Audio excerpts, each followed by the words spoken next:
कहना लगातार हमारे जो ये प्रेम कुमार जी हैं, पॉलिटिकल एनालिस्ट हैं, और इनका जो देखने का डायरेक्शन था वो बिल्कुल भाजपा का उल्टा था। कई बार हमको लगता था कि ये सपा के प्रवक्ता हैं, और आज भी हमको कह रहे हैं और चैनल पे कह रहे हैं, हमने आज तक अपने जीवन के 40 साल के 30 से 40 साल के जो पॉलिटिकल मेरा कैरियर है, इतना फर्क किसी का 50 हो और उसका दूसरे वाली जो पार्टी आगे चल रही है उसका 150 हो, उसके बाद भी इतना ओवर कॉन्फिडेंस दिख रहा है प्रेम जी को। मेरे को लगता है कि शायद वो एक पर्टिकुलर एक भावना से ग्रसित है और उनको अभी भी एक्सेप्टेंस नहीं हो रहा है। और अभी देखिएगा 2-4 घंटे के बाद यही कहेंगे कि कहीं ना कहीं ईवीएम में समस्या थी।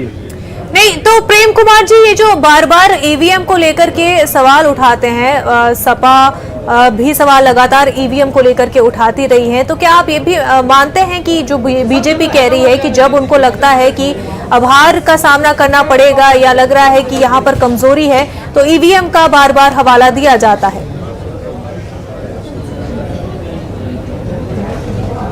इस पर तो चुनाव आयोग ने एक्शन भी लिया है, एडीएम पर एक्शन हुआ है, जो डीएम है उनको आज काउंटिंग से दूर रखा गया है।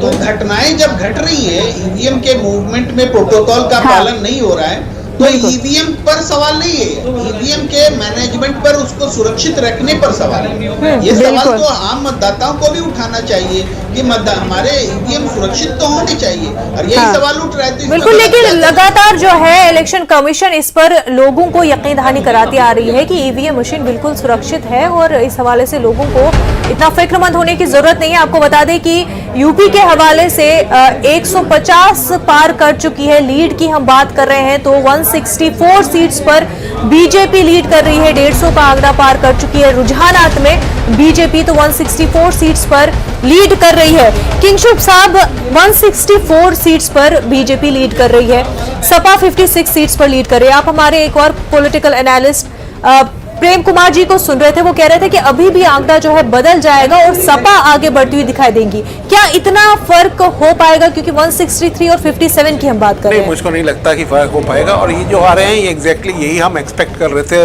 एग्जिट पोल्स देख के भी। तो यही है, नंबर 1 बीजेपी होगी bye strong lead, and number 2 SP होगी सिग्निफिकेंट नंबर। किंशुक साहब, एक सवाल ये भी है कि ईवीएम में धांधली और पहरे को आप किस तरीके से देखते हैं? बहुत सारे लोगों ने कहा कि समाजवादी पार्टी, बीएसपी, कांग्रेस के टेंट्स लगे हुए थे स्ट्रांग रूम के बाहर, लेकिन भारतीय जनता पार्टी के टेंट्स वहां पर नहीं थे, ना फिर उनके कार्यकर्ता थे, कारकुन थे। तो एक तरह से शक जो है गहरा हो रहा है। तो ऐसा तो नहीं कि कई सियासी पार्टियां एक बार फिर से अभी जैसे जैसे ट्रेंड्स आगे बढ़ेंगे वैसे वैसे इस इल्जामात को गहराई से लगाते हुए दिखाई देंगे कि कुछ तो गड़बड़ है?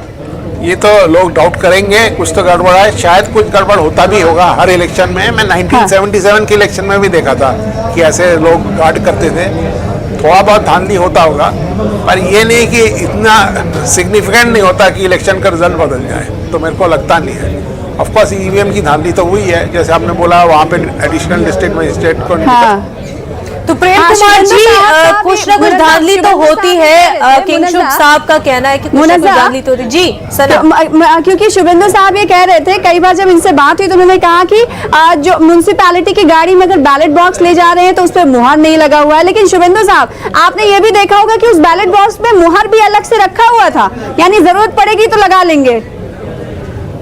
कल भी आपको टीवी चैनल के ऊपर बताया था हाँ, कि ये अनयूज्ड बैलेट पेपर थे, और आजकल बैलेट पेपर का होना कितना होता है, सब मिला के एक बूथ पे 8 या 7 पेपर बूथ के जो बैलेट पेपर से होते हैं, तो वो भी पोस्टल के थ्रू जाया जाता है। इसका काम नहीं होता है इलेक्शन के समय पर।